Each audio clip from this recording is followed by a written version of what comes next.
Hey,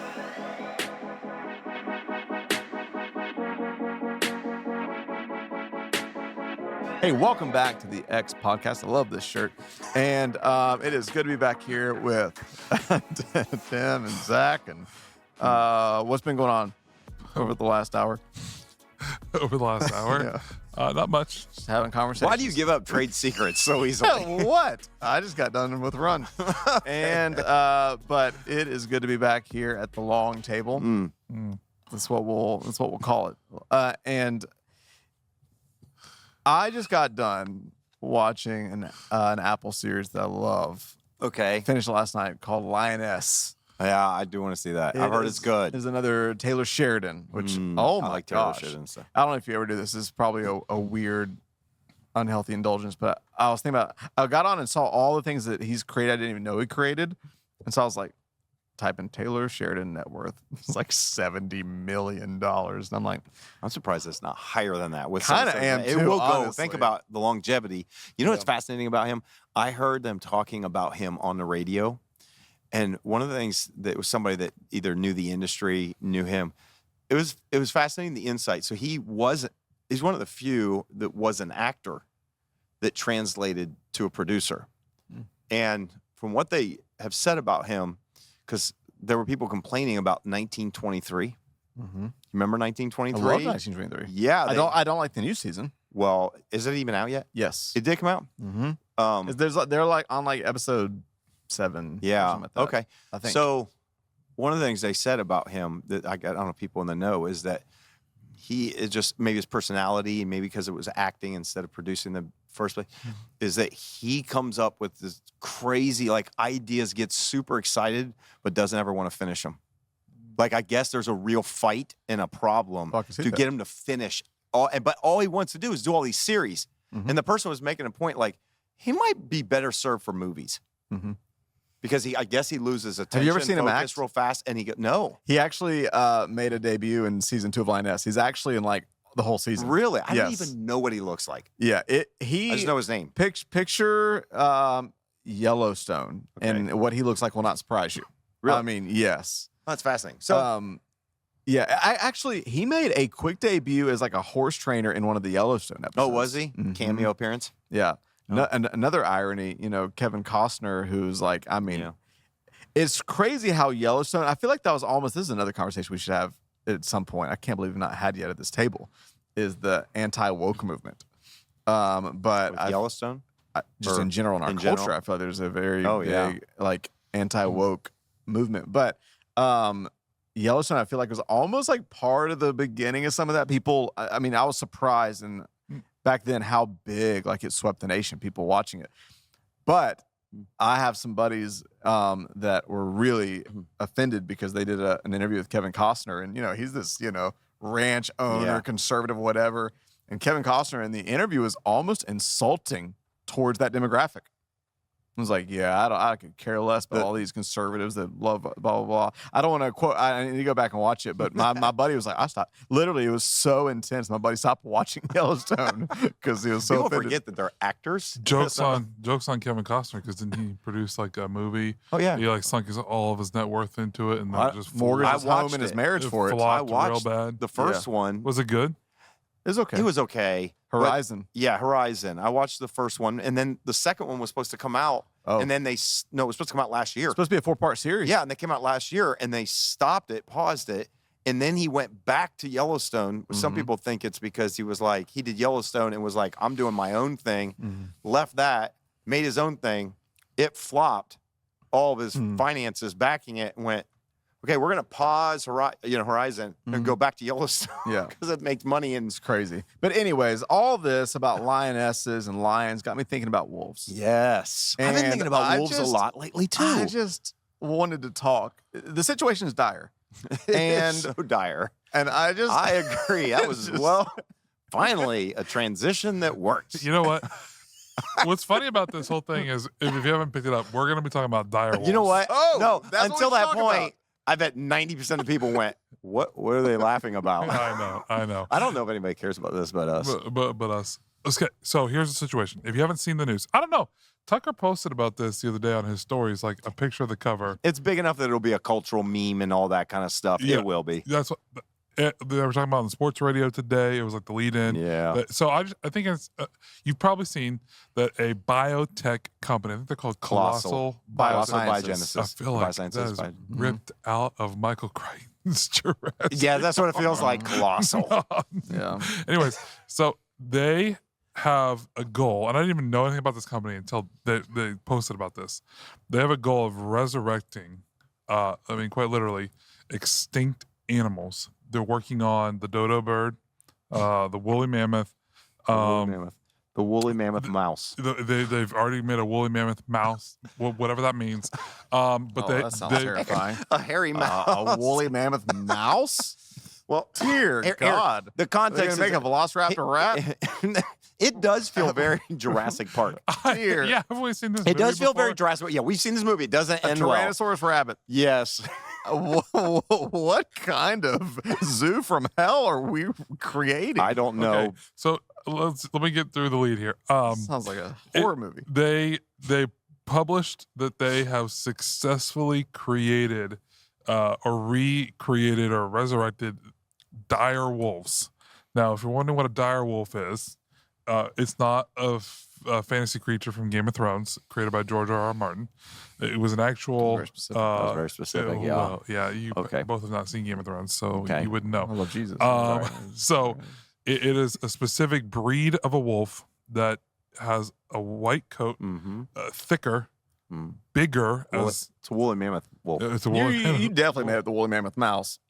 No, I actually didn't. No. Sad to say, they actually have messed around. Yes. What I'm seeing in my head is from a Stephen King They thriller. used DNA. They found DNA of this, and they analyzed it, and they brought in the closest match, which is the gray wolf, and basically created a whole strand of DNA. Then they combined it, and boom, shaboom. Well, they're into cloning. Yes. Number one, it's clone technology that they're using, and they're manipulating the genome. Yeah.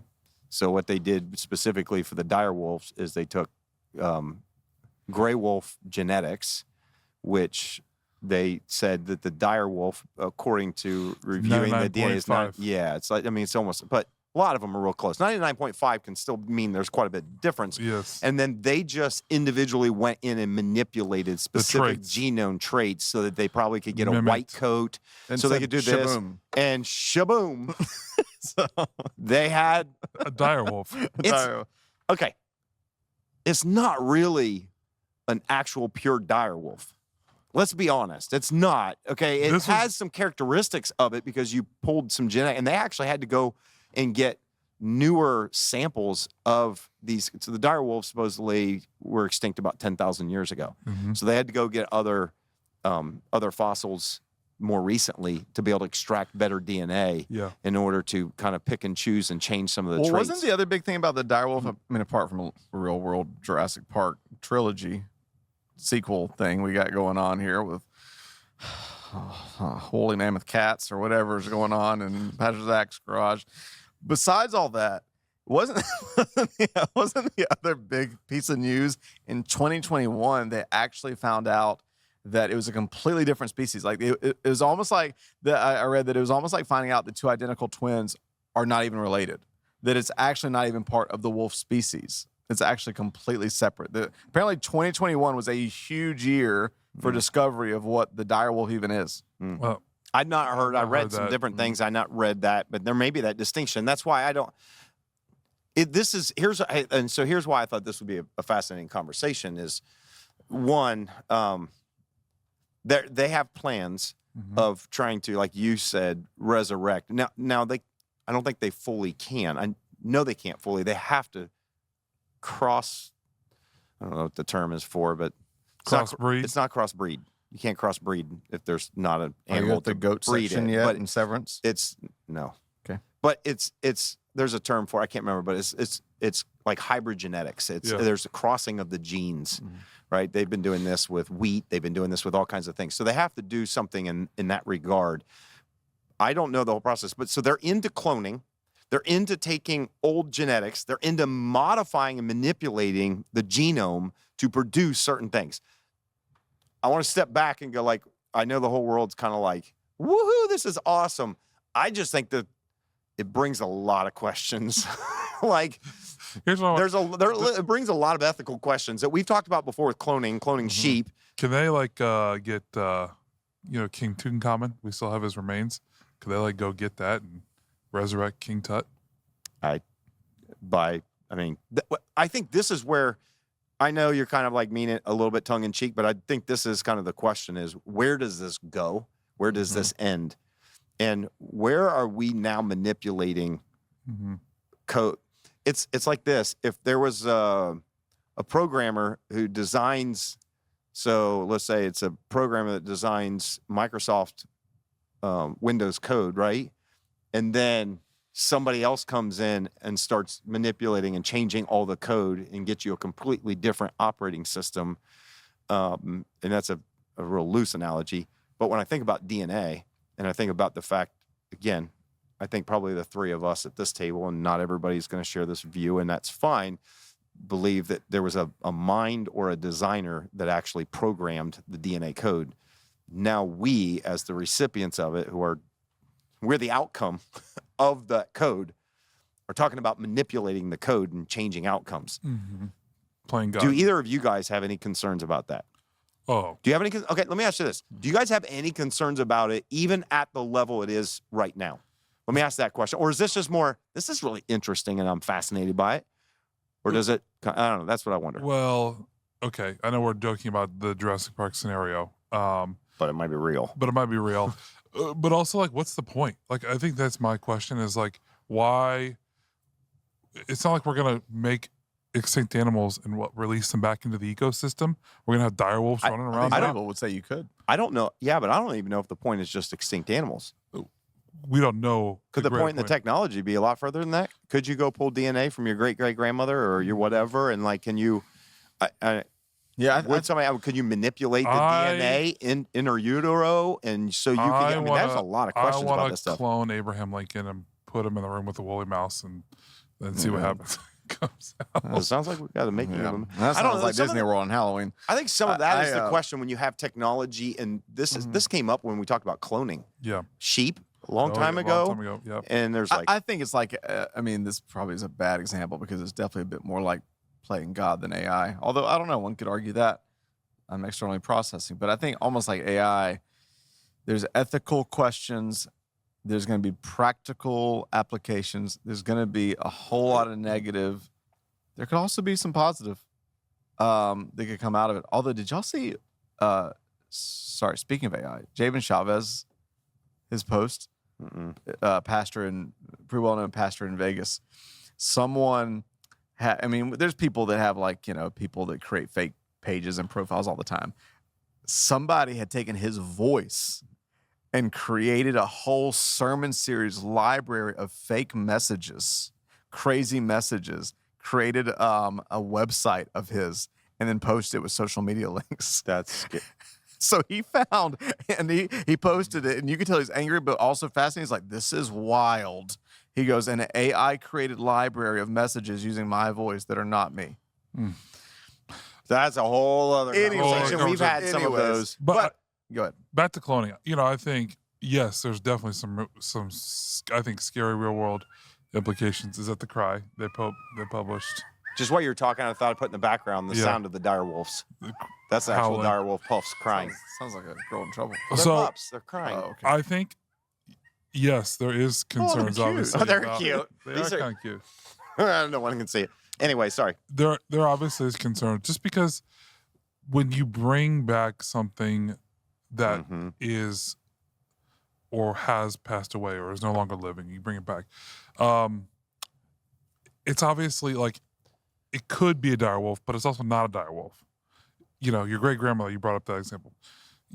If say you were to clone that person and bring it back, it's right. What makes up that thing, what makes the animal or the person, it's not going to be there. It's a whole new person. They've not had the same experiences. They've not witnessed the same. It's not like they would come back with the same genetic memories or the same, like. They've been severed. Sure, if you're into Severance.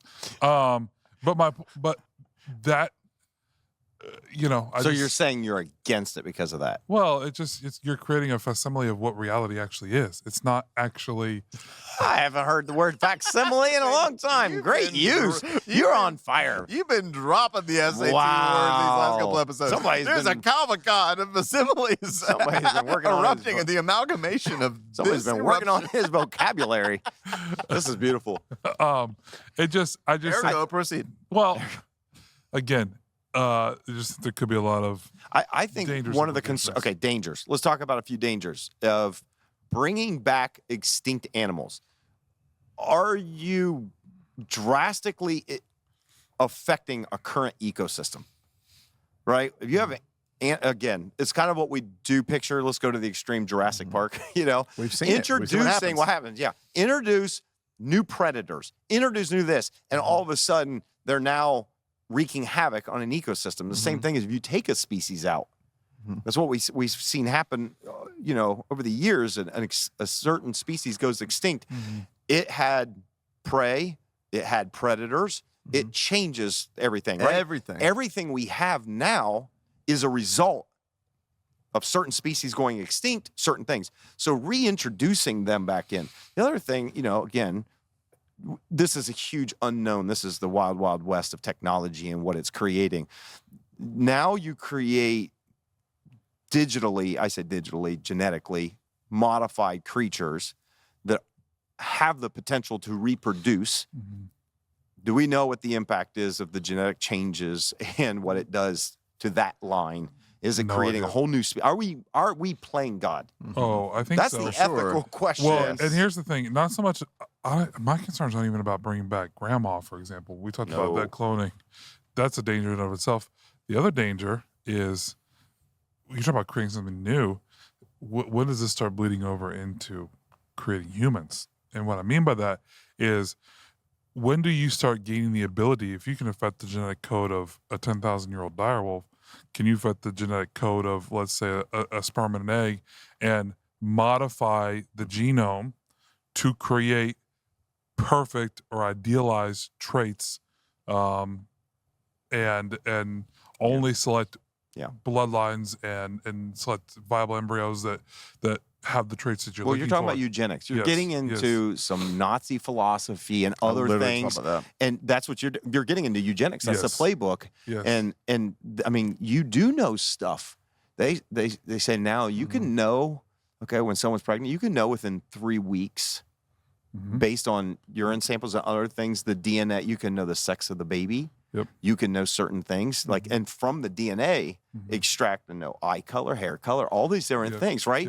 And so there's already a modified version of this happening, and I know people who've used in vitro fertilization to get pregnant. I think it's wonderful. I think it's a way for people to have access to the miracle of childbirth and being a parent when otherwise there wouldn't be. But there already is some of that a little bit, in the sense that when you go for that process, often there's a goal to harvest as many possible viable embryos so that you can be successful in that process.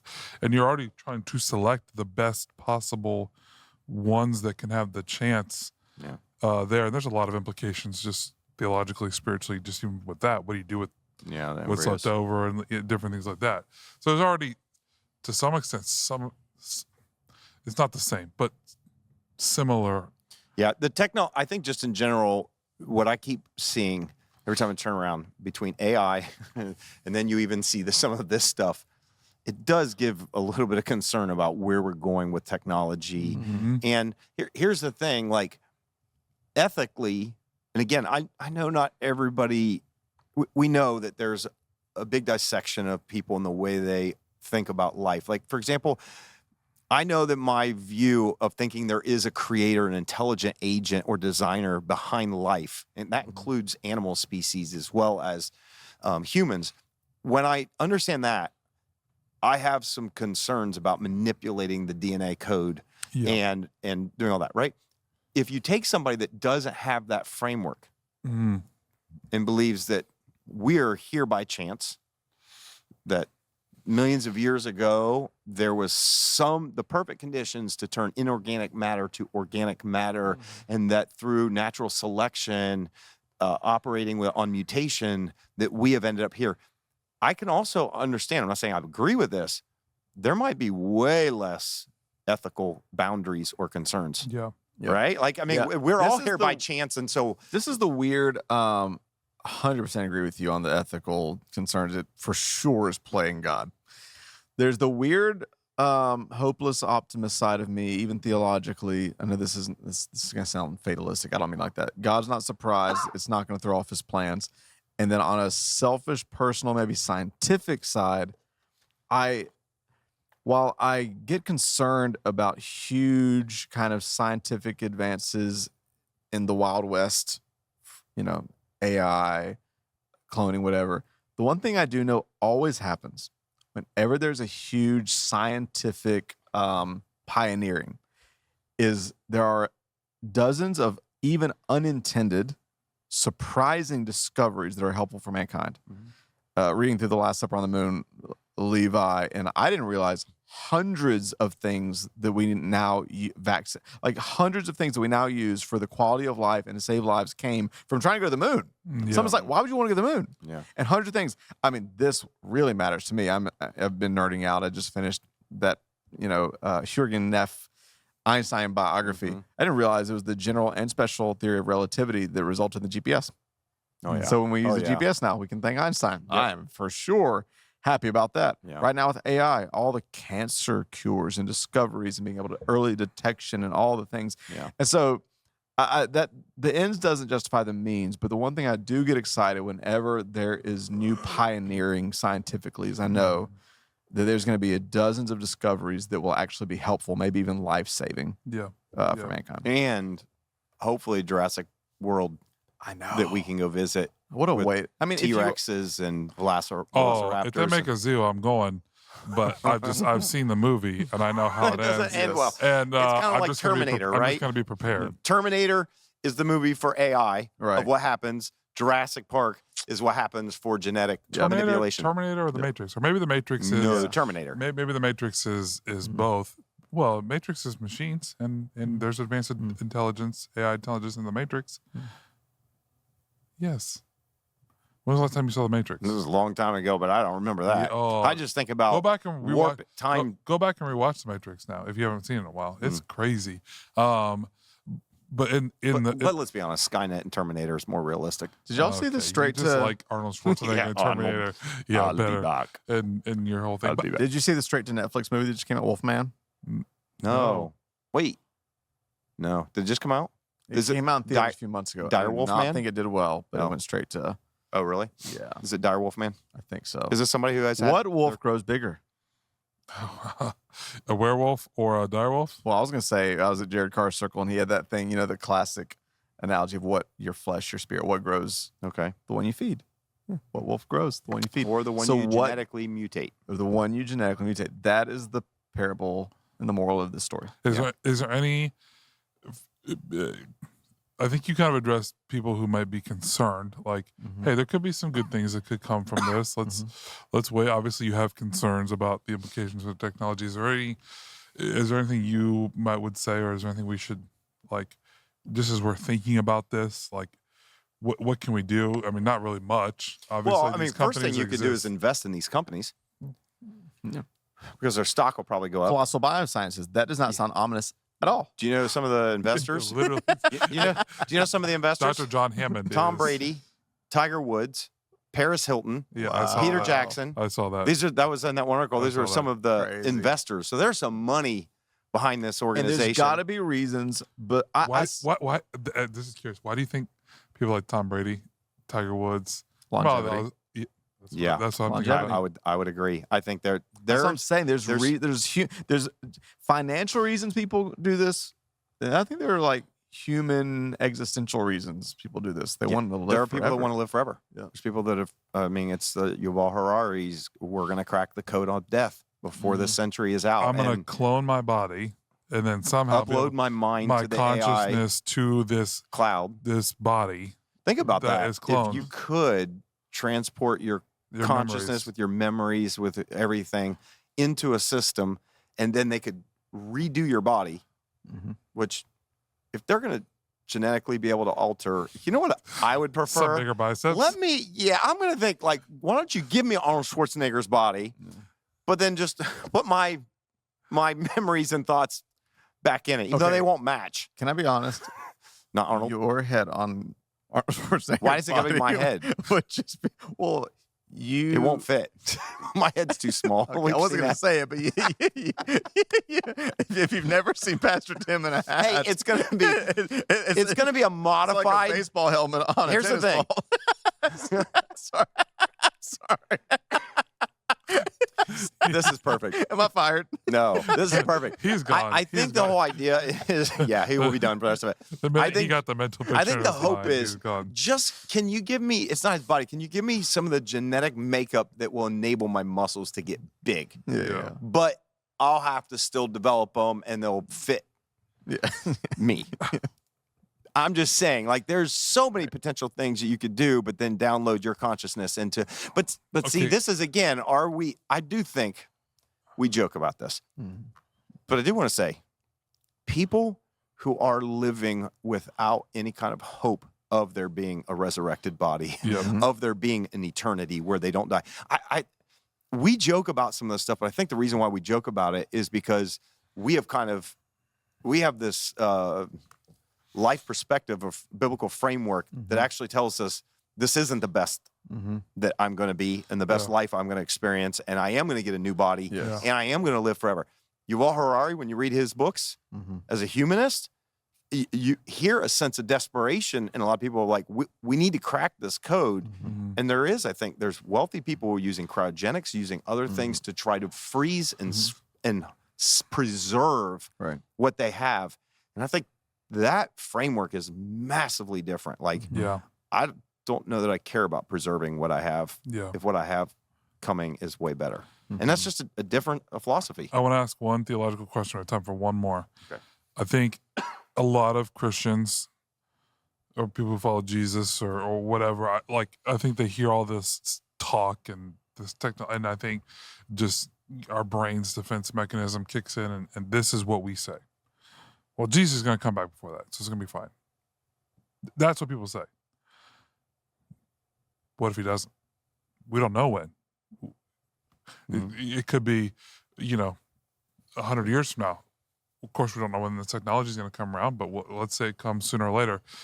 Anything you want to say to just that tension as you look, like how do you walk into the future, into the unknown, with a heavenly perspective, but also, Well, I think the only perspective that I would take on that is I don't, as much as I have I see caution, I see hey, I have some ethical and moral concerns just based on my worldview. Yeah. I think what I don't do is I don't live in fear that's good. of what's coming. To me, that's the biggest thing. It's I don't know if Jesus is going to return and change things in 100 years or 1,000 years, and what technology will develop, and what if AI creates super intelligence that actually wipes out all humanity. Well, then that was the end. Then we just misunderstood Revelation, and hopefully we're with God in eternity, however that looks. I think that's the one thing that I feel like you do have as a follower of Christ is you just do not have to live in fear. So I want to say, this sounds terrible, I like to speculate. I think it's kind of fun to have these conversations. I think it's kind of interesting to think about where this technology is going, all those things. But the last thing that any of us should have is this gripping fear. That's right. And this, and I've seen that a lot. When I did the series, on Revelation last year, that was one of the things I want to speak to, because I feel like there's this I don't know, there's overarching anxiety with a lot of them. We're like, oh, what about, and Jesus coming out he's going to do what he wants when he wants. And even Jesus said nobody knows, not even the Son, but the Father. So it's look, let's stop trying to worry about figuring all this stuff out. I mean, I want to have some caution as I think slowly. I think it's important for, as small as our little world is here, and I think we're not the only ones, I think it's important that these conversations are brought to light while there's technologies and things advancing forward. It's kind of like there needs to be people when it comes to AI going, hold on, I've got concerns. Slow down. We need some kind of standards. What are we doing here? Yes. I think that's why I think we don't have these conversations because we think we're going to change anything. But I think if we don't have these conversations, then what is the unimpeded path of technology and where it's going? I think there needs to be this kind of conversation brought in, not just here, but I think it needs to happen in tables and podcasts and scientists everywhere so that these conversations are happening for the people who are doing the technology. It's great. Love it. Absolutely. Can't wait for the island. Dude, that is crazy to think. And they do. The one fascinating thing I'll say about Colossal, if you look at them, and I kind of love the transparency. He was like, one guy's like, we are not a nonprofit. We're not doing this to save humanity. We are trying to bring back extinct species. It's John Hammond. Yes. From Jurassic Park. Yeah, I mean, but literally, but he's got the theme. Was there a picture of him? Who? Here, yeah. Did they have a stick with an amber of a mosquito trapped inside? I'm just curious. Okay. No, I just didn't know. But I found it just like kind of refreshing, like that the person, I mean, when they talk about their company, here's what he said. Was it in the voice of Jeff Goldblum? Yeah, I can't do that voice. But he said, we're not a foundation. Okay. We're not a nonprofit. We're not an academic think tank. We are trying to actually develop products and build technologies. So if you're interested in investing in Colossal Biosciences, that's what they do. If you want to... They're not trying to save basically, he was trying to say, we're not trying to do something morally for the world. Yep. If you... I appreciate it. If you want, I'm going to start a GoFundMe to create a woolly mouse. No, to create a campaign to get Pastor Russ to name all of the creatures that they come up Why do we with. need to GoFundMe? He'll do it for free. No, well, I really would. We need a campaign to get him in front of Colossal, so they pick him to do it. So, so how fun! It would be a great Netflix show too. Pastor Russ naming all the animals. I told somebody one time that they were walking like a velociraptor. Oh my God! Sorry, I just wanted to one more time share the beautiful sound of direwolf pups. And they sound dire. All right, you know what? With that, we should wrap up. Thank you for joining this conversation. Hopefully, it was very, very fun. Yeah, that's just fun. Yes, very fun, very sanctifying, and let us know how it led you closer to Christ. We will talk to you next week. Send in any emails, questions you have, and seriously, hope you have the best weekend. Hey guys, it's Russ. Thanks so much for listening. We really believe if we can get around tables instead of behind screens, if we can talk to each other instead of at each other, we can make the world better. To help us do that, here are a few things you can do to help. First, if you haven't yet, leave a review on Apple or Spotify and hit subscribe on YouTube. This helps more than you know. Also, if you have been impacted by the community out of which this podcast comes, that's X-Church. Maybe you're local or you've been touched by the messages and impact across the country, even the world. I want to encourage you to support this work. A powerful life principle is to invest in the people and places that invest in you. And so I want to invite you to do that right now by going to thex.church/give. You can give a one-time small gift, a sacrificial gift, or even become a recurring partner. Together, let's keep elevating the conversation, thinking higher, loving deeper, and making the world better. Cheers.